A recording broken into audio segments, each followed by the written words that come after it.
اگر ایوب خان نے اس فوج کو صحیح قیادت دی ہوتی تو کوئی وجہ نہیں تھی کہ ہم ہندوستان کو 65 میں مکمل شکست نہ دے سکتے جیسے کہ ہم نے ابھی دی ہے ان کو۔ میں نے پاکستان کی فوج جوائن کی بیکاز ہم سمجھتے تھے کہ بڑی عزت کا مقام ہے فوج میں داخل ہونا اور فوج میں نوکری کرنا۔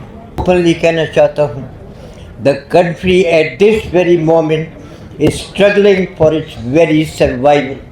I think we all have to take notice of it. معاملہ جو ہے ابھی صرف پی ٹی آئی یا کسی سیاسی جماعت کا معاملہ نہیں ہے، معاملہ اس وقت جو ہے وہ پاکستان کی بقا، پاکستان کی سالمیت کا معاملہ ہے۔ میں تھوڑا سا اپنا سفر شروع کروں گا پارٹیشن سے پہلے۔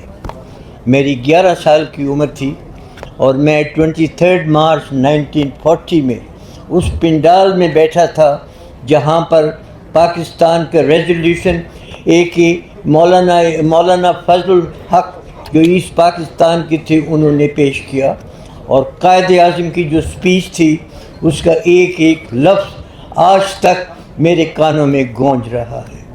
قائد اعظم کی سپیچ نے وہ جذبہ پیدا کیا، وہ جنون کی کیفیت پیدا کی کہ جس جذبے کے ساتھ ہم نے سب نے پاکستان بنانے کی جو جد و جہد تھی اس میں عملی حصہ لیا، ہم نے بھرپور حصہ لیا۔ اسی جذبے کے ساتھ میں نے پاکستان کی فوج جوائن کی بیکاز ہم سمجھتے تھے کہ بڑی عزت کا مقام ہے فوج میں داخل ہونا اور فوج میں نوکری کرنا۔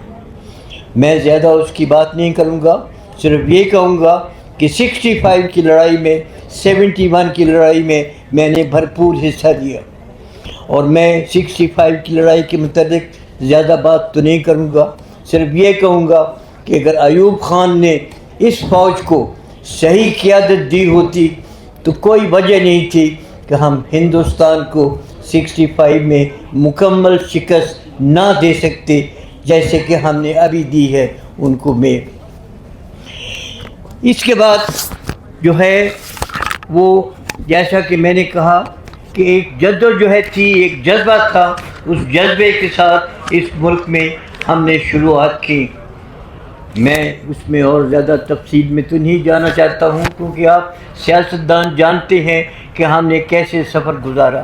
میں آج کل کے حالات کی ایک آپ کو میری نظر میں جو اس وقت ملک کے حالات ہیں اس کا ایک تصور پیش کرنا چاہتا ہوں۔ اس وقت جو ملک کے موجودہ حالات ہیں ان میں ہم ہندوستان کے ساتھ ابھی بھی حالت جنگ میں ہیں۔ اس کے علاوہ میں سمجھتا ہوں کہ ہم نے غلطی کی کہ ہم نے اپنے آپ کو مغربی محاذ کے اوپر افغانستان کے ساتھ بھی ایک عملی جنگ میں اپنے آپ کو ہم نے جو ہے داخل کر دیا ہے۔ اس کے علاوہ جو اندرونی حالات ہیں اس ملک کے، میں اس کا انگریزی کا اگر کوئی لفظ استعمال کروں تو we are nearing a state of implosion۔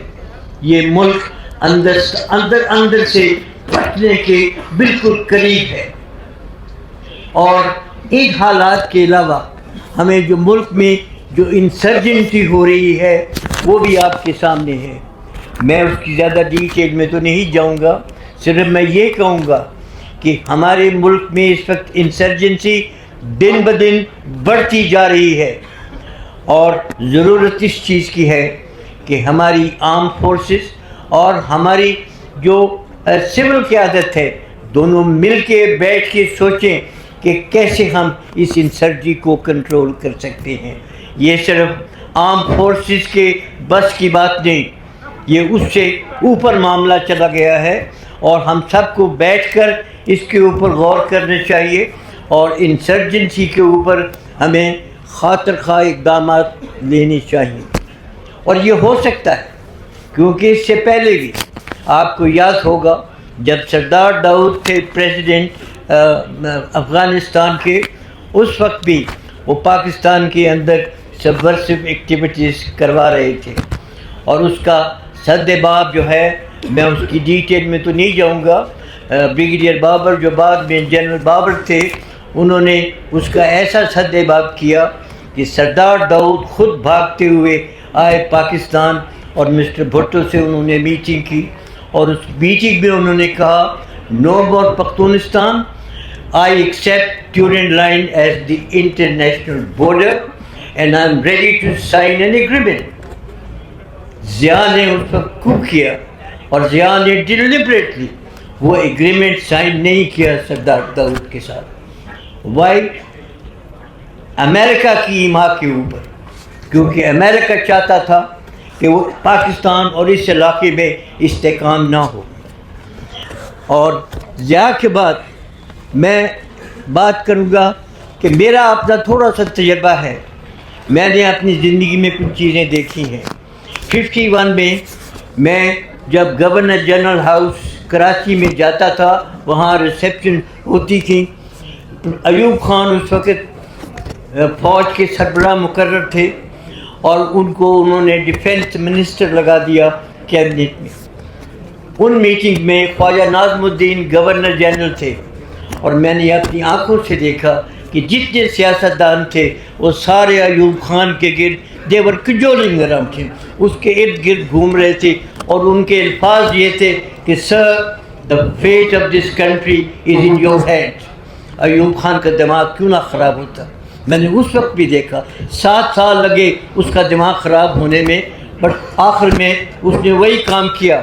اور جو اس نے وہ کام کیا, میں دوبارہ آؤں گا اس کے اوپر کہ اس کے امریکنز کی حمایت تھی ایوب خان کو وہ مارشل لاء لگانے کے لیے.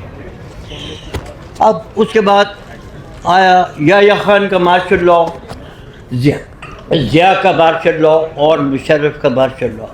میں ان کے متعلق بات نہیں کروں گا, صرف ایک بات کہوں گا کہ all these martial laws they never solved any problem of the country.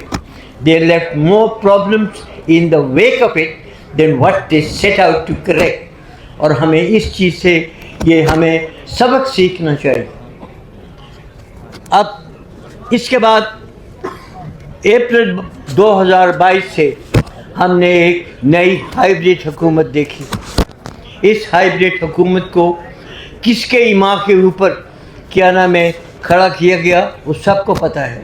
ابھی کوئی جھکی چھپی بات نہیں ہے. امریکن بھی مانتے ہیں کہ وہ جو رجیم چینج ہوئی تھی وہ امریکن کی ایما پہ ہوئی تھی. جو امریکن تھا وہ ڈیپٹی سیکرٹری لو یا کیا نام تھا اس کا, اس نے پاکستان کے ایمبیسڈر کو کہا تھا کہ اگر آپ نے یہ اپنا نو کانفیڈنس موومنٹ نہیں پیش کی عمران خان کے خلاف تو پھر پاکستان کو اس کے کانسیکوینسز جو ہیں وہ بھگتنے پڑے تھے.